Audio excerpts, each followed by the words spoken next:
Welcome to Scrappy to Scalable, the podcast where we explore human-centered AI designed to level the playing field, empowering small and mid-sized businesses to compete with the giants. My name is Philippe Crook with Caldor Dynamics. I'm one of the co-founders. We are a small company that helps small and medium-sized businesses scale and grow by installing lead generation systems, marketing content systems, and human-centered AI. And I'm really excited to talk to our next guest today. Today's guest is Robert Manasier, a serial entrepreneur, branded growth architect, mentor, and creative force whose career spans decades, industries, and continents. With involvement in over 176 startups, 70 exits, and more than 400 products and services launched, Robert brings a rare blend of creative storytelling and disciplined execution. He's raised over $100 million in capital, scaled 125 companies, and built a reputation for nearly 100% staff retention, a testament to his belief that people and culture drive long-term success. From film production to startup incubation to capital deployment, Robert's journey is about much more than building businesses. It's about building ecosystems where people thrive. Robert, I am really glad and grateful that you are here on our podcast today. How are you? I'm good, and you're too kind, Philippe.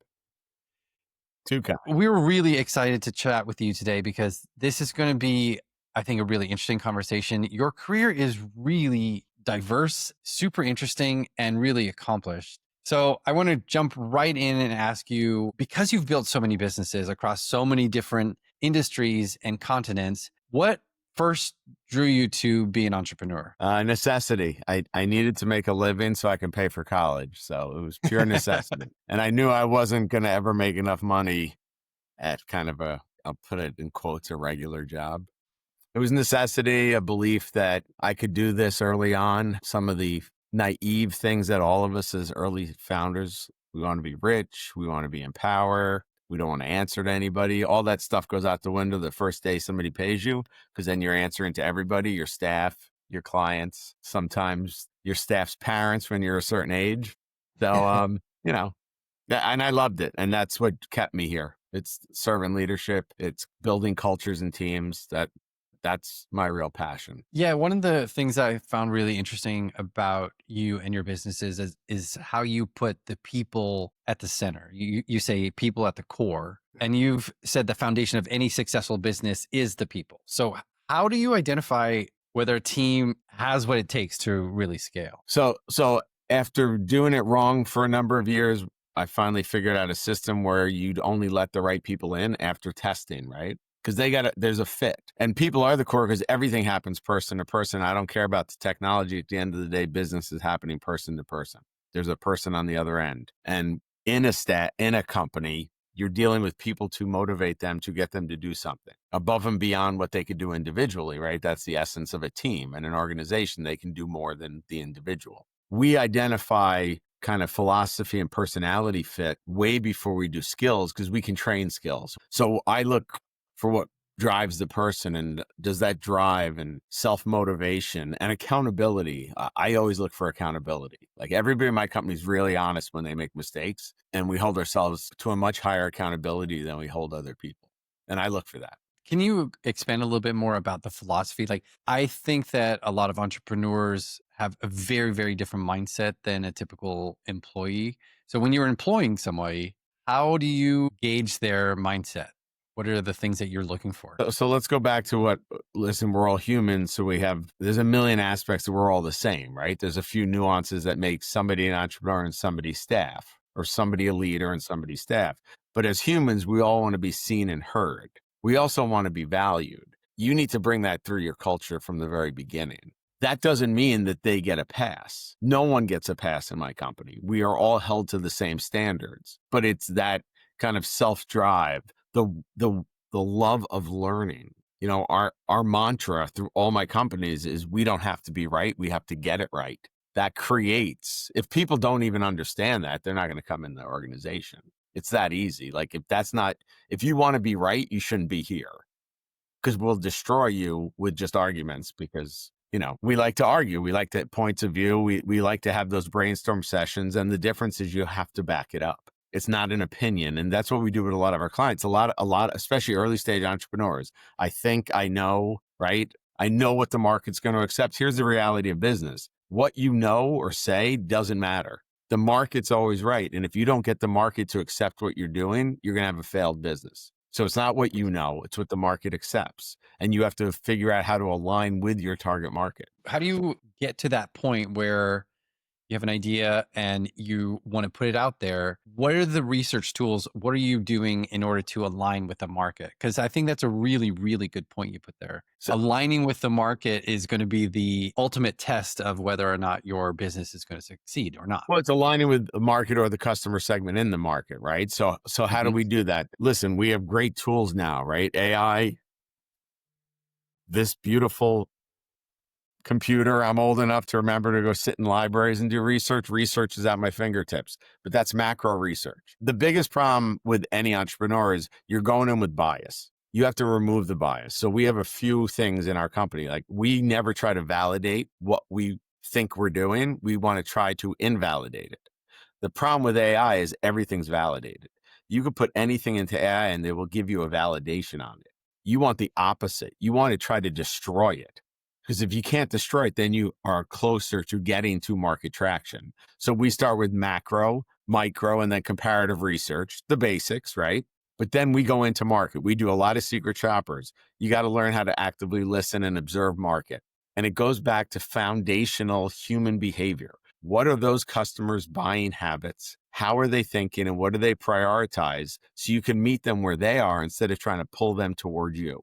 So I always tell everybody in any class I ever walk into, or any lecture or whatever I do at universities, is they should be taking some kind of basic psychology, human psychology, because we're all irrational. We're all emotional. Regardless of what people think of themselves, they don't make the most rational decisions. And we see that every day.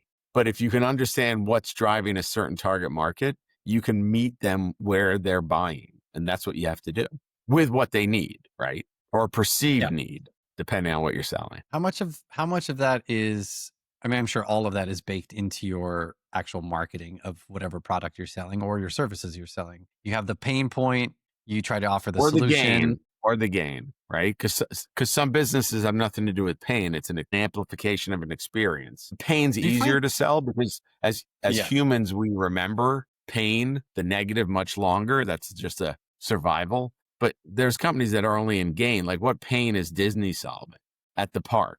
The amusement park is just an amplification of an experience. I don't see a pain there. Maybe somebody can tell me that, but I think there's a lot of entrepreneurs that don't really have a pain.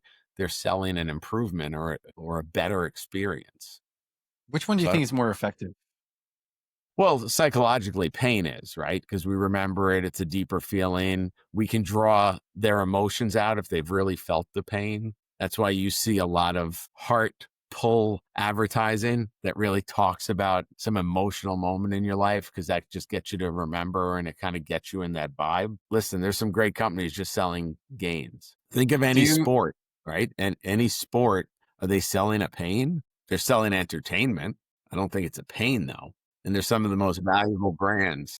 It sounds like you lean more towards the optimistic, positive point of view. I mean, just from what I'm hearing you say right now. No, I'm just saying, I think a lot of the books and a lot of the theories focus on pain, and that confuses early stage founders. Like, I got to go find a pain. Well, okay, you can keep looking for a pain, but maybe you just have a really cool experience that you should just sell on that side. I'm not, depending on what we like, our consulting and our deployment businesses literally are working in business pain. Like, companies are having issues. We come in to solve those issues. But my film company, what pain is my film company? We're creating content. We're creating education. We're creating entertainment. I don't know if it's a pain. Maybe the only pain that we're alleviating is that we do a better job with budgets than most film companies. So there's a better ROI off the product. But, I just don't like to have that kind of, listen, the media has done a lot with entrepreneurship, and there's a lot of theories out there, and even AI gives a lot of bad information, right? I'm just trying to open it up so that an entrepreneur doesn't feel stuck. They're like, oh, I can't do this because there's no real pain I'm solving. We're not all curing cancer. That's absolutely true. So when you're looking at these companies, or for advice for a founder that is trying to scale, What would be the first advice that you would tell them? A lot of times people come to us to scale. They're not ready to scale. Quite honestly, just be brutally honest. They're not ready because they're not even growing. Like there's no scale without growth, right? Because how you started the company, you should figure out the systems that get the hamster wheel going on a regular basis so that you start getting larger, more clients, more revenue, right? But at a certain point, you're growing and you can't grow anymore without adding a lot of resources. That's when scale comes in. But scale is not a continuation of what you were doing. It's a drastic shift of how you work to get to scale, because scale is doing more with less, not doing more with more. So and my company's living through it right now. I never thought I would run a consulting firm, to be brutally honest. We're a deploy white label company that drops in and does the work as the company and then gets out. But at a certain point, we're limited by people and time and location. So the only way to expand all these resources and all these wonderful people have in the organization and the immense experiences they all have and applicable knowledge for business owners was to create this division of consulting. So we never did it that way. Now we're scaling with a completely different model. That's scale, but most people come to us, they're not ready for scale because they're not even in growth mode. They're kind of just meandering along. What is the first criteria besides the growth? Like what systems do founders need to have in place in order to have a growth, then a scale? So I'm going to take it from the perspective of an entrepreneur, a startup founder, right? None of them build systems right away. I didn't. No one does. Our new model after all these years of doing it is we build systems from almost day one off of activities. It doesn't mean it's the system forever. It means you have to get into the mindset of creating systems. Systems do a number of things. One is it allows you to delegate, which most early stage founders or entrepreneurs don't do well. That's why a lot of times companies get to a certain point, they get an investment, they get removed, and a management team comes in because what got you here is not going to get you to the next phase. But if they built systems in place, at least they get comfortable with the thinking that I don't have to do it all and I can relinquish some control. The system also allows you to train people better because most people, it's in their head, right? We've all started things. It's in our head. It's beautiful in our head. It makes sense to us because we're living it every day, but you don't convey it to the people you're hiring. So systems allow you for knowledge transfer. So it allows you to delegate, which puts you where you're supposed to be, doing what you're supposed to do for that company. Lets other people do things well, as close to how you would have done it anyway, but it also trains them for the future because you need to train staff. I don't think most people want to be stuck in the same job.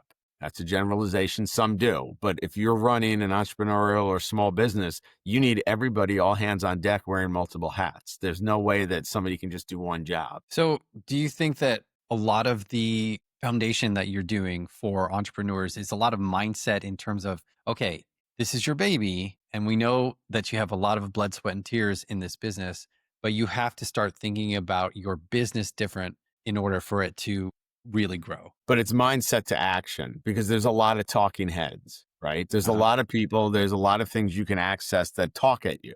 We're not just talking, we're putting it into action. And listen, some people are resistant to it. No business sells to everybody. Nobody's the right answer for everybody. We come at it a certain way. We've done this. We see you doing it. Complete respect for starting. But what you're doing right now is never going to get you to the next phase. And if you don't kind of relinquish and learn to build systems, but also to make everything actionable, it's not you talking, it's you doing. Yeah. And that's everything we do is in action. Like our meetings are very short. You know, we have structured brainstorming because there should be some creative outlet for everybody in the company. They all have a different perspective. A lot of times the other people's perspective gets diminished because there's a strong founder that just keeps talking. Yeah. One of the things I really appreciated about when I was doing research on you is how you talked about training being R&D and how you think of it more as R&D rather than HR. How does that shift in mindset change outcomes for both employees and companies? Yeah, and there's a great example of mindset to action, right? It's not just I considered R&D, it's on my R&D line. So my company knows, the investors know, like my professional development for my staff is research and development line. It's not training or HR. The shift is radically different because it's not a check the box. Like I have to do this training. Listen, we've all been to trainings where you sit there and don't do anything. It's a reason to go drinking. It's a reason to go hang out. You sit through some stupid video. No offense to the people creating those videos. You're just hitting buttons. You're not learning anything. And the moment it goes off, you forgot most of it anyway. It's busy work. Making it R&D means I need to measure this. Like, this is an investment. So I need to get out of it more than I put into it as a business owner or as an investor.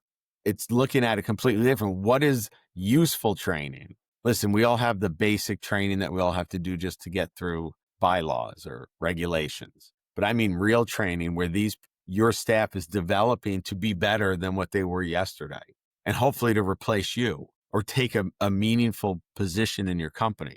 I've said this from probably my second or third company I ever started. I'm always trying to replace myself. So on most of my business cards, it says current, whatever my role is for that company. It doesn't say forever, because I want somebody else who's better to come in and take it over. And then I can go on the beach and disappear. I mean, it's a pretty amazing idea. Like, I don't think a lot of founders have that mentality that they want to be replaced eventually. They think it's their baby. This is my company. I've created this. I'm the head of it. But I don't think a lot of entrepreneurs have that kind of mindset where they really want their people underneath them grow and replace them. I don't think that a lot of people think that way. I would disagree with that. I think they don't know how. So the Okay. one thing that's interesting, having traveled the world all these years and always ending up with other entrepreneurs, is we're tribal by nature. You can probably, if you're an entrepreneur, you can probably find in any city where the entrepreneurs are hanging out, you're going to find some of your own tribe. I don't think, listen, the media and social media has painted entrepreneurs as power hungry, egotistical, and all driven by money. I'm going to say most entrepreneurs do it. Listen, we all want to make money. They also do it because they have a burning passion to make a difference, and they want the appearance of freedom of flex or of time, which is, not always true when you're working 20, 22 hours a day. Nobody's telling you have to show up. You're showing up because you want to be there. And that's the same thing when you bring on staff. If they're punching a clock all the time, especially at an early stage, that's not a good staff member, because it's not going to help you in what you really need done. So I think most people put the mantle on of what the media paints entrepreneurs to be versus what's in their heart or soul and why they're really doing it. It's the passion, right? You never work if you love what you're doing, but how do you get to love what you're doing when you're buried in the minutia of head down, trying to just keep the company going? One of the other things that I found really interesting in our pre-conversation was your staff. You've had staff with you for a very, very long Since I was time. a teenager. I mean, that's crazy. Tell me a little bit of how you managed to do that. That seems unfathomable to, I think, a lot of people. I've never thought people are transactions and they're replaceable. And if you're running a company and you think your people are replaceable, then you haven't developed them correctly as the owner. So you've done a bad job as a leader, because think of all the time and effort that you've put into people working for you, not just salary and benefits, but all their knowledge of the company from a different perspective than you, right? So my COO, I bought her company 1,000,000 years ago, and we had worked together on projects together. That's how we had met. I mean, she's been next to me for 3 decades or more. Like, what she knows from her perspective, I can never replace. So I don't want that knowledge, that archival knowledge, to disappear. And I never wanted it to. And when I first started the film company, which is where all the retention things I learned, it wasn't an easy road. I promised people that were mostly older than I was that you will never have to work in another project again. You have a full-time job here. This is a studio. You're staying here. That's what I want. Based on all, I think, some of the greatest filmmakers of all time, right? And you can look at John Ford and Eastwood. They all have the same crew. I wanted them to stay together because that's the creative part that I never got about filmmaking. Like, they come together for a week or two and then they disappear. We now shoot without almost ever talking. We have hand signals, and that's coming from my clients because we don't even know we do it half the time. But I had new clients a few years ago watch us, and they're like, I was just amazed that you guys never actually really talk. I was like, but we've been doing this together for 1,000,000 years, literally. So we already know, and we've already planned everything out. I think that's important. It also keeps you honest, right? And I'm big on blunt honesty. So, Do you find that a lot of people do not appreciate that honesty, or if oh they no, don't appreciate that?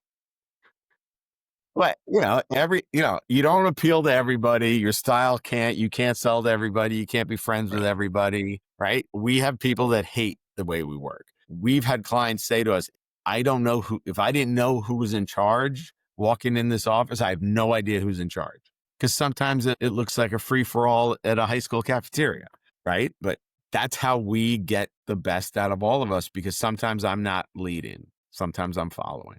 And that's when I know, and they've earned the right to lead. Trust, validation, love on many levels, right? You spend as much time at work as you do with your family most of the time. You better like the people you work with. And like doesn't mean you're all getting along all the time. We argue more than we probably sing kumbaya, but it's all focused on the same direction. And I think that's what people misread by team. Like, teams should have tension. Tension means that there is change, and change is what every company has to go through to get better. How do you get people to buy into the vision? Because is that before you hire them? We have a very long process of mutual testing.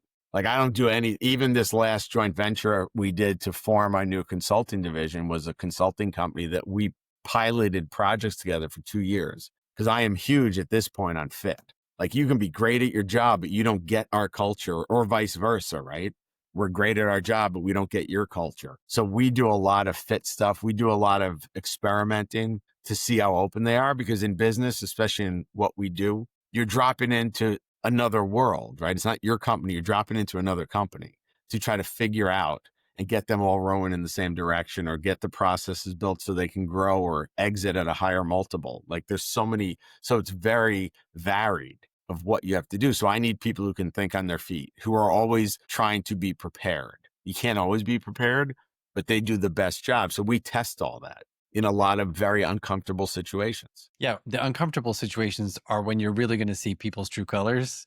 Because when everything is honky dory, everything's fine, doesn't matter. But when there's actual problems or uncomfortable situations, that really shows someone's true colors or their philosophy or their flaws. I think they come to the surface really quickly. Yeah, we get out of that kind of honeymoon stage within the first few days, like, because everybody's nice. Nah, you're just going to jump in and you're going to be absorbed by the team, or you're going to hate it and leave. So Can you talk a little bit more about that dropping in method that you guys have for your company? yeah, so and this is about InFocus Brands. InFocus Brands came out of frustration with dealing with advertising agencies and PR firms for my film company, because you pay them these ridiculous amounts of money and then they always talk about themselves. And I was like, well, I don't really need you to talk about yourself on my dime. I'll just talk about my own self. So we created InFocus as a back engine for a lot of small advertising agencies around the country. So it started as a white label service where we did the creative work,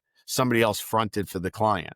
But as we got deeper and deeper into it, we started fixing some of these advertising agencies with process and systems that we had already adopted in our other companies. And then eventually we just created this kind of, it's all based on multi-trained or cross-trained, kind of like the Navy SEALs, small units, highly trained and cross-trained that can drop in and kind of create magic and operational excellence. And then we just started getting these requests from VCs and investors and boards of directors and management teams that wanted to exit, but didn't know how to get the company organized to exit.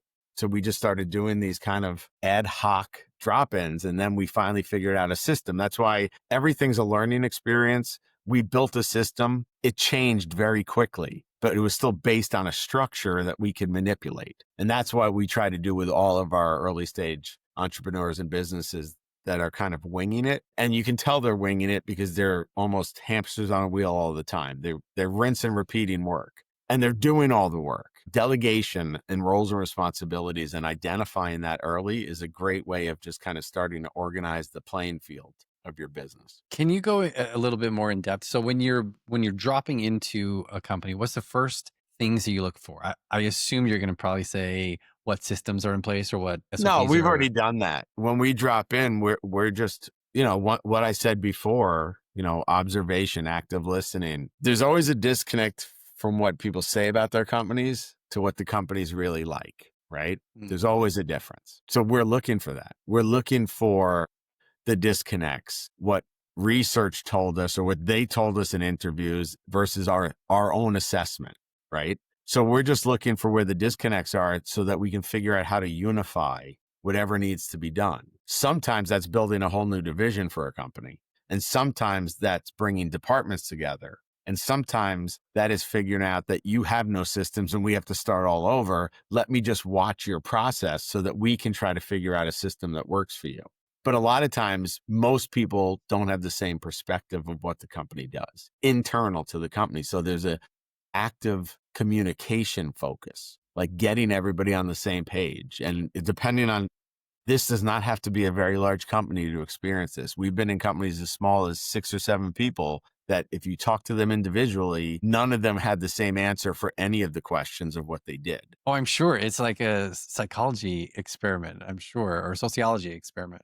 How do you get people as a founder? How do you communicate that vision? And how do you get people on board if they're all thinking different things? Like what's the method to do that? One is you have to create the environment where people aren't afraid to speak their mind, to give opinion, as long as they can back it up, as we said before, validated, but also, once again, to be seen and heard. Most people take a job, they might have great ideas, but bureaucracy, ego get in the way of ever bringing that to light. We try to do away with all those kind of political bureaucratic barriers. And that doesn't mean that you can't have them. It just means that there has to be a place, because some great ideas are going to come from the shop floor or the person out in the field, because they're the ones interacting with clients. Like, we do a lot of work integrating sales, marketing, and business development.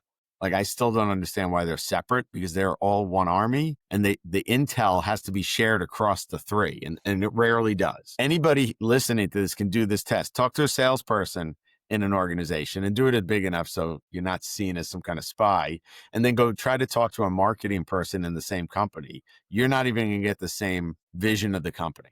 Like, it never makes any sense to me that they're not integrated as a unified team. We do that a lot for a lot of companies. That's usually one of our first places we look, because our goal is always action to a result. And if a company's having problems, one of the fastest ways to get them to follow what we're talking about is to get more revenue in the door, because that shuts up a lot of people. How do you do that? One is testing. Most companies don't sell to their optimal clients. They're kind of just keep going wider and wider, which just diminishes a return. Even if they're a massive company, do they really understand how to reach that customer at its optimal time to get the fastest traction? Once again, market intel, customer discovery. We do a lot of secret shoppers, user experiments, right? Especially in technology companies. The tech company builds the tech for themselves, usually first before the user. Like, to simplify the adoption of that usually correlates to more money. Like, there's so many levers you can pull in a company, and you're not going all in, you're testing it. We're always looking for patterns. We look for patterns all the time. We're not going to just jump in. That's why we do a lot of pilots, a lot of A/B testing with sales and marketing. Okay, you're doing it this way. At the same time, we're going to try this new method and see what returns the best results. And also, we're learning from the staff, because they've been there. They know the horrors or the issues of getting things done. And our job then becomes to clear the field so it's smoother transition and faster operational process. What kind of metrics are you specifically looking for in terms of like improvement for a company? Well, I mean, we're going to individually assess the company to see where, and compare it to industry standards, right? And then look at their profit margins and their overhead, like the basic numbers, to get a sense of, is this company viable? Because there are some companies just literally not making any money. They just keep chugging along, like almost flatlined. Like, they're just keeping enough to keep everything going. Like, how do we change that dynamic? And sometimes it's the structure they're working under. Sometimes their pricing's wrong. So depending on the industry and the individual company, we might look at different KPIs for every company. But we usually start with moving the revenue needle, because more revenue can fix a lot of other things. It will also show you where you're weakest in your operations. If you have more work, things start breaking, right? Right, exactly. If you don't have a system, or if the system you have in place is bottlenecking at a certain spot, then you can't get any bigger, or you can't deliver to your clients. A lot of the clients that we're talking to, one of their biggest frustrations and hurdles is lead generation. How do you handle lead generation for companies, like in general? I mean, it depends what industry they are and who are the people the personas. You can use persona, but it's who's the actual people you're selling to and what does their life look like? How do they buy? How do they think? Where are they? Like the formulaic digital marketing campaigns that we always look at first, because it's usually a waste of money. And it might only be $1,500 a month you're spending, but the return is almost nil because you're not going directly to people. You're trying to shoot to everybody. And then no one's paying attention because we get how many 100,000 images or ads a day. If you're not speaking directly to me in the language I respond to, I'm not paying attention to you. That's just think of yourself and how you buy. You're only buying things that pop up because you have some kind of affinity to it. They used a phrase, they used an image, they spoke my language. Like every industry and every buyer has a certain language. Once you get that language down, you can rinse and repeat and expand the market.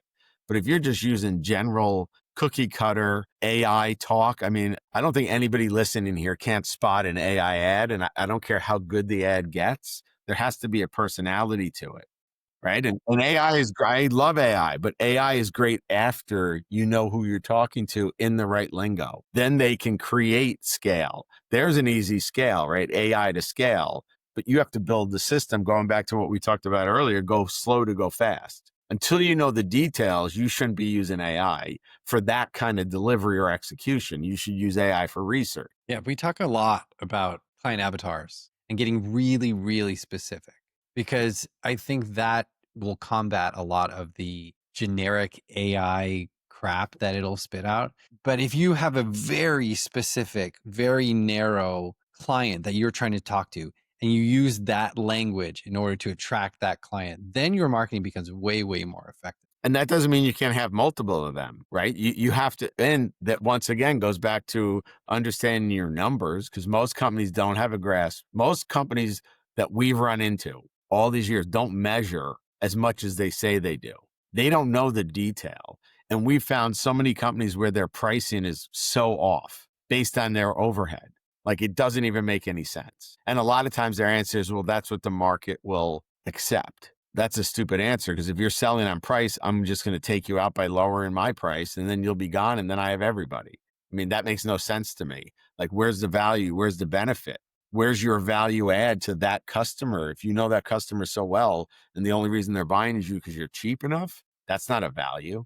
They'll look at somebody else who comes in cheaper later. It's the Groupon model. If you're always on Groupon to make sales, you're eventually going to disappear. Well, you see it with AI right now. Like everything is becoming so commoditized and so fast and so much cheaper than it was before. The next tool is going to come around. So what's next? What's next? It's always that. How do you really get to the value of these companies? What are you searching for that really differentiates your companies that you're working with? Is there something that you are particularly looking for in order to partner with some of these companies to scale? Well, we don't partner with anybody until we test it in some kind of pilot environment. Like we're not jumping all into any company. And even the ones that come asking us to work, we do some assessments and quick tests to make sure, because our style isn't going to work for everybody. And we've turned clients away who are willing to pay full boat, but we're not here just to take the money. We're here to drive results. And if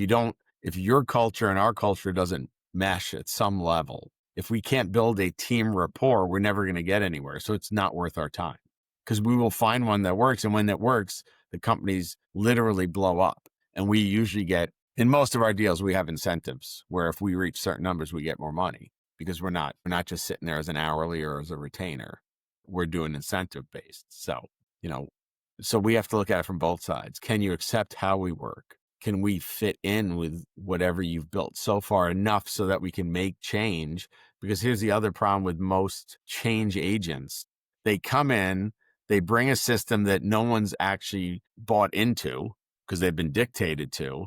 And the moment they pull out, they go back to their old ways. And we've seen it in hundreds of organizations. If we're going to make a change, it has to be organic and DNA level to the company. So you have to get everybody at the same table, on the same boat.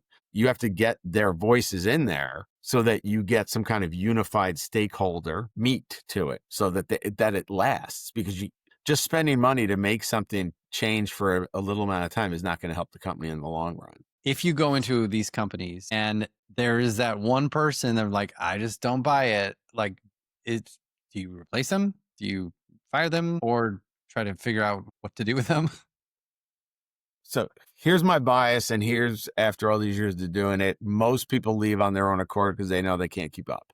But if somebody doesn't buy it, then give me a better solution. And if you had a better solution and you're in the company, why didn't it come to the top faster? So listen, there's a lot of cynical people that just want to be cynical because they're afraid of losing a position. Our mantra is never to listen. I have the same people for a million years. I'm not a hatchet person. I'm not coming in just to wipe out people or take their jobs away. I'm here to improve the situation. If you had a better idea, why wasn't it enacted already? Because you probably didn't take all the steps to get everybody to see your vision, or it's just an opinion. It has nothing based in fact and validity or market research. So, and those are the blunt conversations we have right away. I love when people bring different ideas and say, well, your idea is not that good. Here's a better idea. Okay, well, prove it to me. I didn't say my idea was great. I said, here's where we're starting. The market's going to tell us where to go. It's not us dictating. It's us trying to flex to whatever market you're in with the people you have. Because most consultants will come in and say, well, you need these type of people, and this is what you should be doing. We say, you already have a team. Unless they're complete garbage or don't want to be here, let's flex them, teach them, and get them to kind of follow the market instead of trying to dictate to it. I mean, it just goes back to your people as the core philosophy, which I think is really great. It's kind of refreshing to hear because so many times in private equity, they'll go in, they'll just slash people, get rid of people, and then cut down. But at our level, and I'm probably most of your audience, most of those people care about their staff. Like it's a huge responsibility to have staff because you're not just paying them for a time, you're giving them a means to have a family or to have a life, right? It goes way beyond the salary and that they show up for work. And I think most founders that I've ever talked to care about their staff as much as they care about their business because their staff is their business. I can do any business on the planet if I have the right people around me. That's one thing I really appreciate that about you. Like you seem very genuine about. Well, I'm not smart enough to make stuff up. So my lack of intelligence that I just have to come straight at people. People don't get it. I can't. I think you're pretty smart. I don't think you're not giving yourself enough credit. I think it's really important, and you're totally right.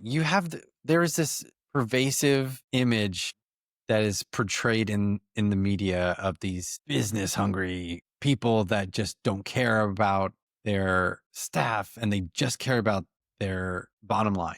And most businesses are small and medium sized businesses, they actually do. And I think that is it's nice to reiterate that the people are the most important part in your business, which brings me to. Sorry, but I'm just going to add one thing for everybody who's listening. That also extends to building those bridges to your clients. Mm-hmm. Like I ran a wealth management company for a number of years. We knew our clients and their families. I knew their children's names, right? That should extend. And obviously, depending on the business, you should know more about your client than their name and their title in a company. Because if you want to build a lasting business and you want to do great work, that's the greatest way because they're your partners. They're not just your clients. You need to do your job through them.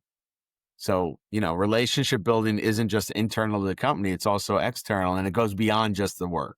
And if you're just doing the work, then you're just transactions and you can be replaced much easier if you want to look at it from the hard, cold business side. Let's switch topics to something that is not people focused, right. But I think is really important to have humans in the loop. AI and how it's affecting businesses. I think there was a Harvard Business Review predicts that there's a shift from a pyramid shape to more obelisk shape because AI is lowering traditional barriers that are built on expertise, technology, and scale. So what do you think? What's your take on that? That entry-level positions are going to be much, much smaller and how businesses should handle that? I think it's short term. Listen, and I'm an AI fan, but AI is a tool. You still need the ability and the experience to apply the knowledge. Like anybody technically could go learn anything right now with AI. You could have done it earlier with your smartphone. I can type in anything. It'll give me information. That does not mean I can do it. AI is the same thing, right? Most people are allowing AI to drive them in their business instead of driving AI. If you lead AI and use it as a tool and you understand your business, it's not going to replace you. I don't care what job you have because you're using it to better yourself and turn out a better output. Like, I don't agree with that because you still need people experienced. What's going to happen? Okay, it's going to take out all entry-level jobs. Then where's your future managers coming from? That's a matrix organization. Okay, at some point, people die, they retire, they move on.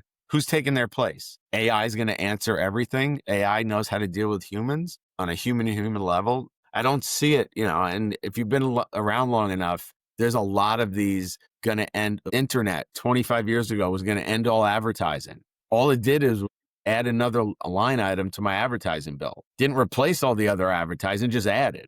So I think AI is going to do the same thing. We all have to understand how to use it, though. You're not going to hide from it.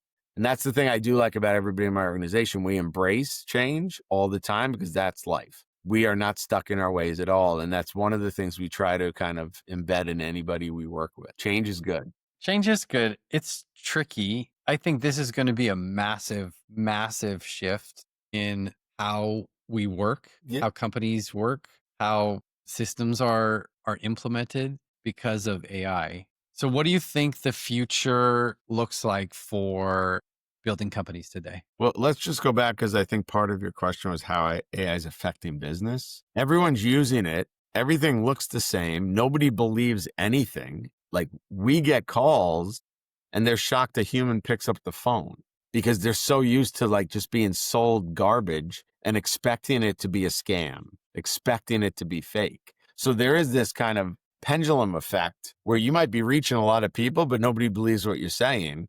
And it's going to come back to like, if I don't know you and I know that you show up, you can spend all the money in the world in AI. I'm not going to respond to you.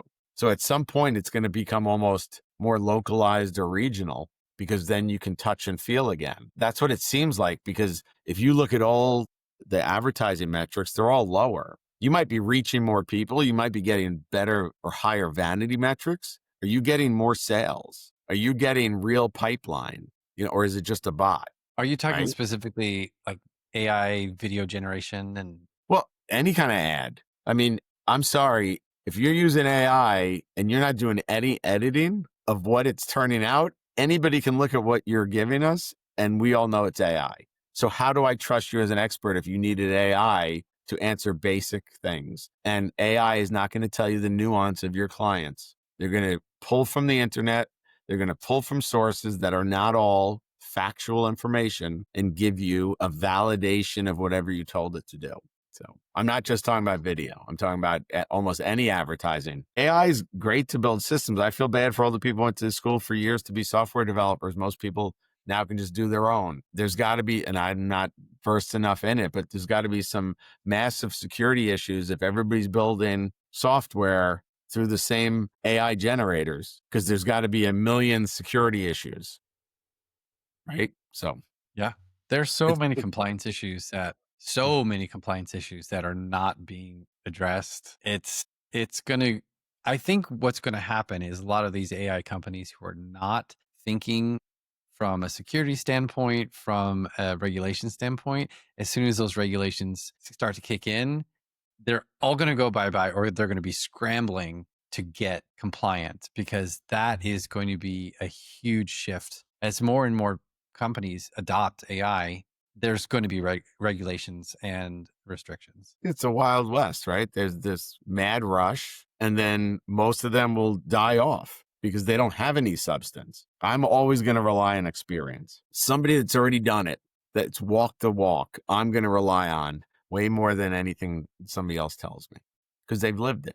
Yeah. I mean, we get so many offers that are all AI generated. We ask for basic things back. What are your service packages? And then you get another note from an AI generated prompt. And then where's your case studies? And then they become generic case studies. You're like, okay, you have nothing to offer us. So there's a lot of people jumping into AI thinking it's quick dollar. And I'll always say your relationships make your future. So if they're built on garbage, they'll quickly decompose. You've described building businesses as a puzzle that never gets old. So what piece of the puzzle still excites you after decades in the game? Well, listen, people, anybody who's listening that's ever managed a person understands that humans are very complex and needy, and they'll come out of left field with things. But I mean, it's always a puzzle, because even if you have a successful business, the market you're successful in now is going to change. Your clients age, they go to a different stage of life, right?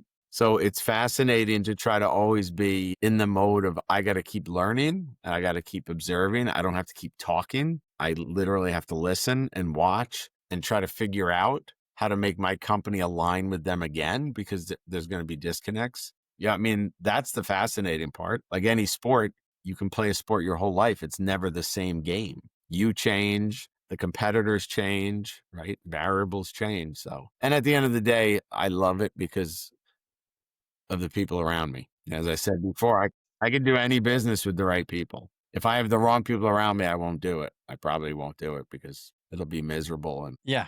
Life is too short to be miserable around people you don't want to be with. yeah, and sometimes you have to be to make a living, but Exactly. Well, Robert, it's really clear why you're so successful, and I really appreciate you tell me, because it's wanting not to- clear to me. But Thank you very much for being on the podcast. I learned a lot, and I'm sure a lot of people learned a lot about you and your company too. If someone does want to work with you, or want to learn from you, or want to work with any of your consulting companies, what's the best way to get a hold of you? so most of my companies don't have websites because we don't need them. So LinkedIn is my only source of social media. So you can find me on LinkedIn. Our new consulting division is CamelotSolutions.com. You can find us there.